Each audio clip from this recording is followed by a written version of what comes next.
চলে এলাম নতুন একটা রেসিপি স্পঞ্জি তালের কেক নিয়ে। এটি খেতে ভীষণ টেস্টি হয় এবং এটা বানানো খুব সহজ।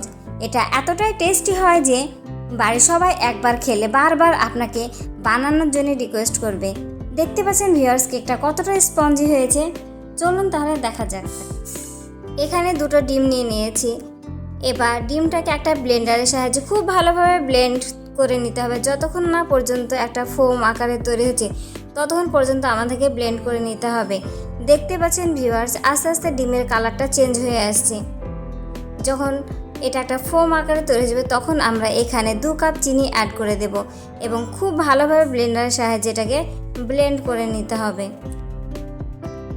আমি এখানে গুঁড়ো চিনি অ্যাড করেছি, আপনারা অবশ্যই চিনিটাকে গুঁড়ো করে নেবেন, তাহলে এটা খুব ভালোভাবে তাড়াতাড়ি মিশে যাবে। দেখতে পাচ্ছেন ভিউয়ার্স, এটি খুব ভালোভাবে ব্লেন্ড হয়ে গিয়েছে। এই পর্যায়ে আমরা এখানে 1.25 কাপ তেল অ্যাড করে দেব এবং খুব ভালোভাবে ব্লেন্ড করে নেব।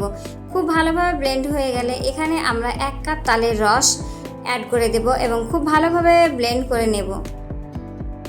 এবার এটাকে আমরা খুব ভালোভাবে ব্লেন্ড করে নেব। খুব ভালোভাবে ব্লেন্ড হয়ে গেলে এখানে আমরা 2 কাপ ময়দা অ্যাড করে দেব। ময়দাটাকে অবশ্যই চেলে নেবেন। ময়দা না চাললে কিন্তু দানা দানা থাকবে, কেকটা খুব ভালোভাবে ফুলবে না এবং স্পঞ্জি হবে না, তাই অবশ্যই ময়দাটাকে চেলে নিতে হবে।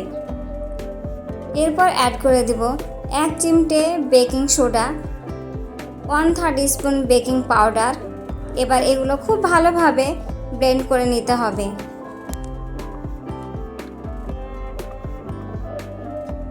এটি খুব ভালোভাবে ব্লেন্ড করে নিতে হবে। আপনি যত ভালোভাবে ব্লেন্ড করবেন কেকটা ততটা বেশি ফুলবে এবং স্পঞ্জি হবে।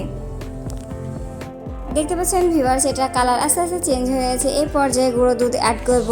আমি এখানে 10 টাকা দামের গুঁড়ো দুধটা অ্যাড করেছি। এবার এটাকে খুব ভালোভাবে ব্লেন্ড করে নেব যাতে এর মধ্যে কোনো দানা দানা ভাব না থাকে। এবার এখানে অ্যাড করে দেব 1/2 চা চামচ ভ্যানিলা এসেন্স।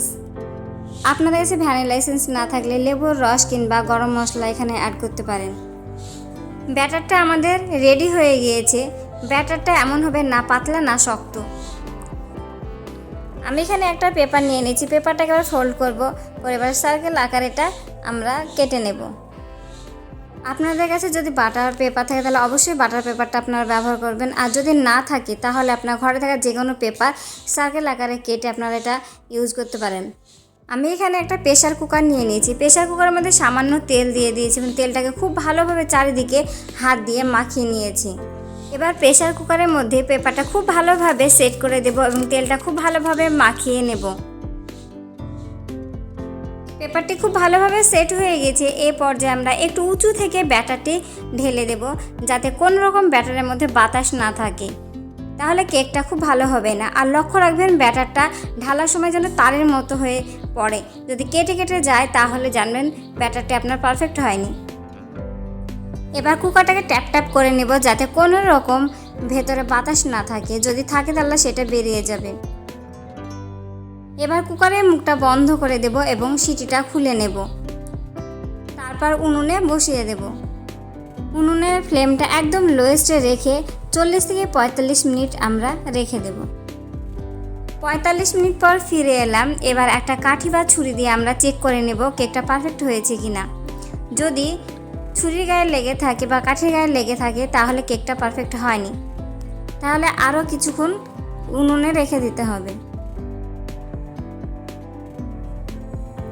দেখতেই পাচ্ছেন ভিউয়ার্স, কোনো রকম লেগে নেই, আমাদের কেকটা একদম পারফেক্ট হয়েছে।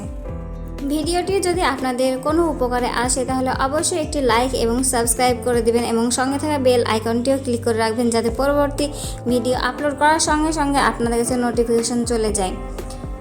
প্রথম থেকে শেষ পর্যন্ত থাকার জন্য আপনাদেরকে অসংখ্য ধন্যবাদ।